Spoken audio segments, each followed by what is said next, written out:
This is the parts of the overhead lift. This button turns it on. You also have an emergency button that you can lower. It does move it faster. Here is the up-down for the remote. It is magnetic. All the remotes should match the number of the cassette. And you also have up-down on the top of the lift. It does have a weight capacity of 650 pounds. You use the sling that is with the loops. The head goes here. The legs go here. You don't have to worry about crisscrossing because it's a single point. The way to charge it is each cassette should have a charger and a cord that has the same cassette number. I'm not sure where the label is for this one. The way to charge it is to turn the lift off and to plug it into the remote.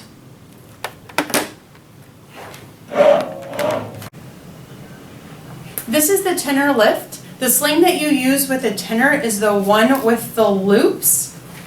Here you can see that it is marked trunk.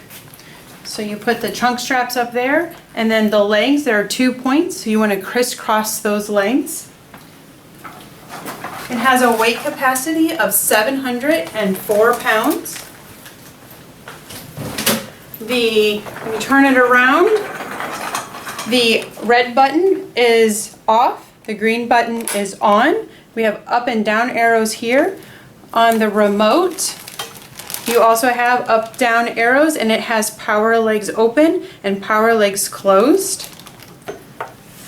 When you do turn it on and you hit the button, the battery indicator states how much battery life it is. If you ever see it in yellow or if the machine is making a clicking noise, be sure to change the battery. The way to do that is to turn it off, press this button, and pull out and lift up, and the battery states where you can find a new battery, whether it's in the comp equipment room, the TBI tub room, or on the spinal cord nurses station. To put it back in, place it back in the holder, and then push it shut.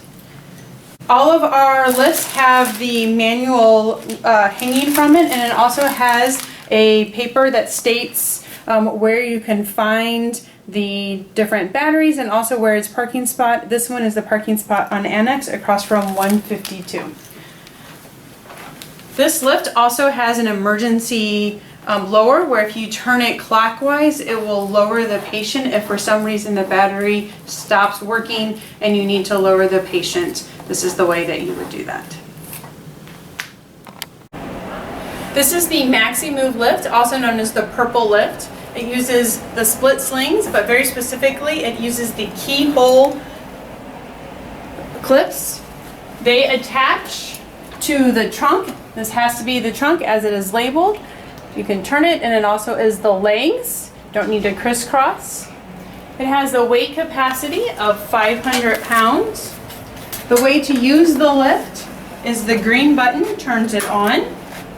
It does have a battery indicator. It has the same buttons up here as it does on the remote. I tend to use the remote. Up and down, of course. This is the legs out and the legs in. This one has a nice feature where you can tilt the patient either to sitting or to lying down. So if you watch this bar, the patient is currently lying down. If I hit the sit button, it will sit the patient up as far as I need to. And if I would like to lie the patient down, I hit the lying down button and it will lie the patient down. There is only 2 batteries for the MaxiMove. They are both labeled with MaxiMove. And the charger, there's one charger across from G51 on the spinal cord unit. Make sure you turn the machine off, hit the button and pull it out. And then the battery is charged right here is where you plug it in. So if you ever see that battery indicator in yellow, then it's important that you go ahead and switch out the 2 batteries. The MaxiMove does have instructions on how to use it, and it also has the yellow sign tells you where it lives. The parking spot for it is on the spinal cord unit across from G51 and 52, and this is where you write what room number it's going to be used in. This is our hydraulic lift that we use for our patients when they're going home, because this is the type of lift they use when they go home. They use the split sling with the loops. This is the hooks that you would have. It doesn't matter which one's trunk or leg, which is why they're not labeled. It does have the weight capacity of 450 pounds. To open and close the legs, you need to pull this down, move it 180 degrees around, and then back up. There is a pin on the bottom of this that fits into that hole. So that is what you're looking for. And then we're going to go ahead and reclose it. To pump it up, you want to make sure that you have it closed. You pump it up like this. It is weight dependent, so if you have a heavier person, it's going to be harder to pump.